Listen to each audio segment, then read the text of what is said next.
If you've been flipping through your seed catalogs this month, you're not alone. This is the perfect time to start thinking about your spring and summer garden, and starting seed indoors is one of the best ways to get a jump on the season. It really is, and it's simpler than a lot of people think.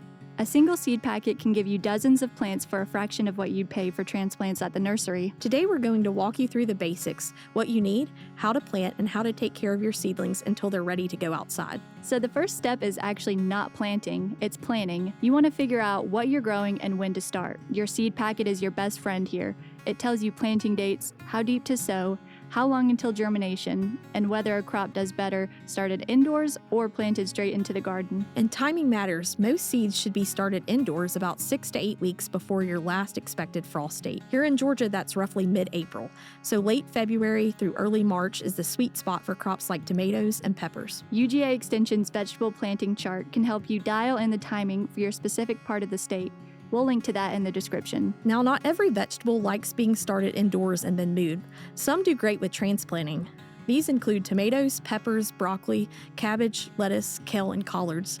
Those all benefit from getting a head start inside. But crops like beans, corn, carrots, squash, cucumbers, and okra, those prefer to go straight into the ground. They don't love having their roots disturbed. A good rule of thumb is if it's a large seed or a root vegetable, direct sow it. If it's something that needs a longer growing season, start it inside. You don't need a fancy setup. Let me show you the basics. First, use a sterile, soilless seed starting mix. Don't use a garden mix, it's too heavy, it holds too much water, and it can carry diseases that'll wipe out your seedlings. A good mix is lightweight and drains well. Most of them are made with peat moss, perlite, and vermiculite. That combination holds just enough moisture without staying soggy. For containers, cell trays and small pots work great.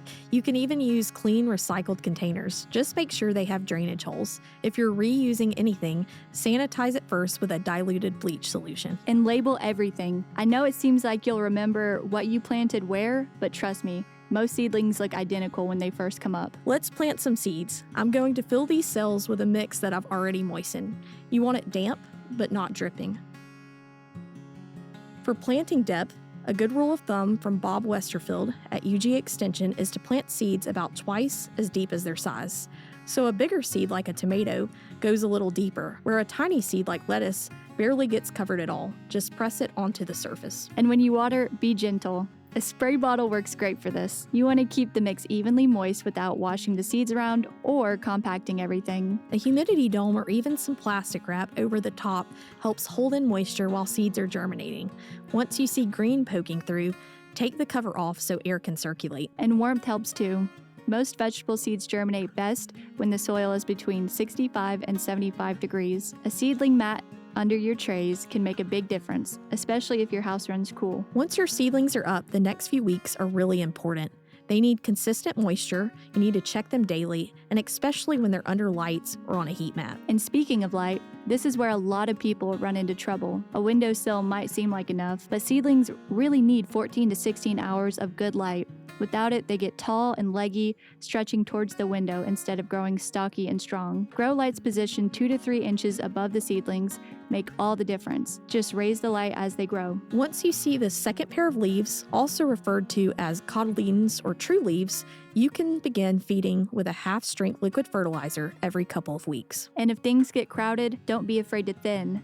Snip the extras at the soil line with scissors instead of pulling them out. That way you don't disturb the roots of the ones you're keeping. When your seedlings are big enough and the weather is warming up, it's time to get them ready for the outdoors. This step is called hardening off, and it's one people tend to skip, but it really matters. Basically, your seedlings have been living in a cushy indoor environment. If you move them straight outside into full sun and wind, they'll get stressed. Sunburned leaves, wilting, sometimes they just don't recover. So you need to do this gradually.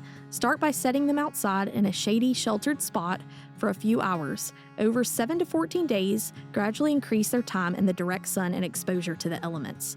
Bring them in at night at first. When you're ready to transplant, pick a cloudy day or go out early in the morning. Water them well right after planting. And here's a great tip for tomatoes and peppers. Bury the stem deeper than it was in the pot, right up to the first set of leaves. It encourages strong root growth along the buried stem. That's really all there is to it. A plan, a few basic supplies, and a little patience. If you're new to this, Just pick 2 to 3 vegetables you like to eat and give it a try. You don't have to go big your first year. And if you have any questions, your local UGA Extension office is a great resource.